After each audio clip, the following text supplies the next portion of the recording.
Can you imagine $1 million in cash just sitting there for the taking? It sounds like something out of a movie, but in 2003, in a quiet Ohio suburb, this unbelievable scenario became a reality. This is the story of the great Harley-Davidson cash heist, a crime so audacious it left investigators scratching their heads and the community in shock. Our story begins in Hilliard, Ohio, a peaceful suburb of Columbus. It's the kind of place where everyone knows their neighbors and serious crime is rare. At the heart of this community was a popular Harley-Davidson dealership, a place where dreams of open roads and chrome engines came to life. The dealership was doing well, a bustling hub for motorcycle enthusiasts from all over the state. But this success, this symbol of American freedom, was about to become the target of a meticulously planned robbery. The morning of March 19, 2003, started like any other. Employees arrived at the dealership, ready for another busy day. But as they went to open the store, they discovered something was terribly wrong.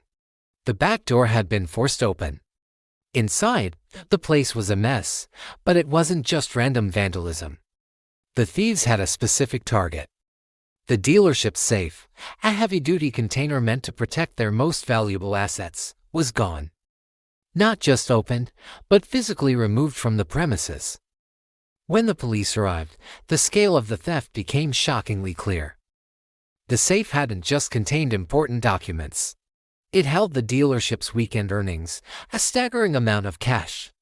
Initial reports varied, but the final number was breathtaking, approximately $1 million. All in cash. Gone without a trace. $1 million is a lot of money today, but back in 2003, it was an even more astronomical sum.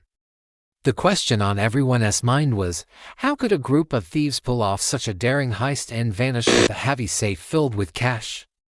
Investigators immediately descended on the scene, trying to piece together the puzzle. There were no witnesses to the break-in itself, which likely happened in the dead of night. The thieves had been professionals. They knew the dealership's layout and, most importantly, they knew when the most cash would be on site. The robbery took place after a big weekend sales event, a time when the safe would be overflowing with money before the Monday bank deposit. This wasn't a crime of opportunity, it was a carefully orchestrated plan. The first major clue came from how they got in. The robbers had used tools to pry open a rear door, avoiding the more heavily secured front entrance. Once inside, they disabled the alarm system with practiced efficiency. This pointed to a team that had either done extensive surveillance or had inside knowledge of the dealership's security protocols. The theory of an inside job began to take hold. Could an employee, or a former employee, have tipped off the robbers, giving them the blueprint for the perfect crime? The biggest challenge for the thieves wasn't getting into the building, but getting the safe out. We're not talking about a small lockbox. This was a commercial-grade safe, weighing hundreds, if not thousands, of pounds. You don't just carry something like that out the door. The police concluded the robbers must have used a heavy-duty dolly or hand truck and a vehicle large enough to transport it, likely a van or a truck. They would have needed to work quickly and quietly, under the cover of darkness, to move the massive object without drawing any attention. Days turned into weeks, and the investigation seemed to hit a wall. The Hilliard Police Department and the FBI worked tirelessly, interviewing employees, checking alibis, and chasing down every possible lead. They looked into anyone with a criminal record for similar burglaries, anyone with a grudge against the dealership, and of course, every single person who worked there. The pressure was immense. $1 million cash robbery doesn't just happen in a town like Hilliard. The community was on edge. Rumors flew around town. Was it an organized crime ring? A disgruntled former employee seeking revenge? Everyone had a theory. The dealership's owners were devastated, not just by the financial loss, but by the violation and the suspicion that now hung over their business and their staff. Then, a breakthrough. The investigation took a sharp turn when detectives started focusing on a man named Michael Sewell. Sewell wasn't an employee of the dealership, but he had a connection. He was a professional safe cracker with a long and storied criminal history. His name came up through informants and by connecting the dots from other similar and solved crimes in the region. Suwo was known in criminal circles for his expertise in bypassing security systems and dealing with safes. He was exactly the kind of person who could lead a crew to pull off a job like this. The evidence against him began to mount. Investigators learned that Suwo had been seen in the Hilliard area around the time of the robbery. They started tailing him, monitoring his calls, and digging into his finances. They discovered he had been making unusually large cash purchases shortly after the heist, a classic sign of someone suddenly flush with illicit money.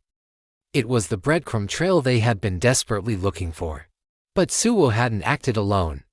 The investigation soon identified his accomplice, Robert Bobby Kokonis.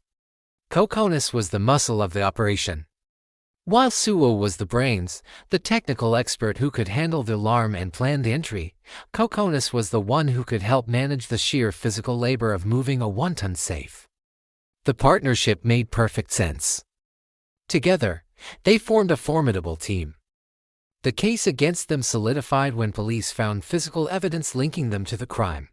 It's believed that after stealing the safe, Suwo and Kokonis transported it to a remote location. There, they used heavy-duty tools, likely torches and grinders, to cut it open and access the million-dollar prize inside. Investigators eventually located the discarded, brutalized safe, providing a direct physical link back to the robbery. This was the smoking gun. Or in this case, the smoking safe. With a mountain of evidence against them, Michael Suwo and Robert Kokonis were arrested and charged with the crime. The arrests brought a sense of relief to the Hilliard community and the dealership employees, finally lifting the cloud of suspicion that had lingered for months. The legal proceedings that followed painted a clear picture of the heist. The prosecution laid out the timeline, the careful planning, the late-night break-in, disabling the alarm, the Herculean effort to remove the safe, and the subsequent spending spree. Suwo, the experienced criminal, and Kokonis, his trusted partner, were found guilty. They were sentenced to lengthy prison terms, finally facing justice for their audacious crime. But one major question remained: what happened to the money?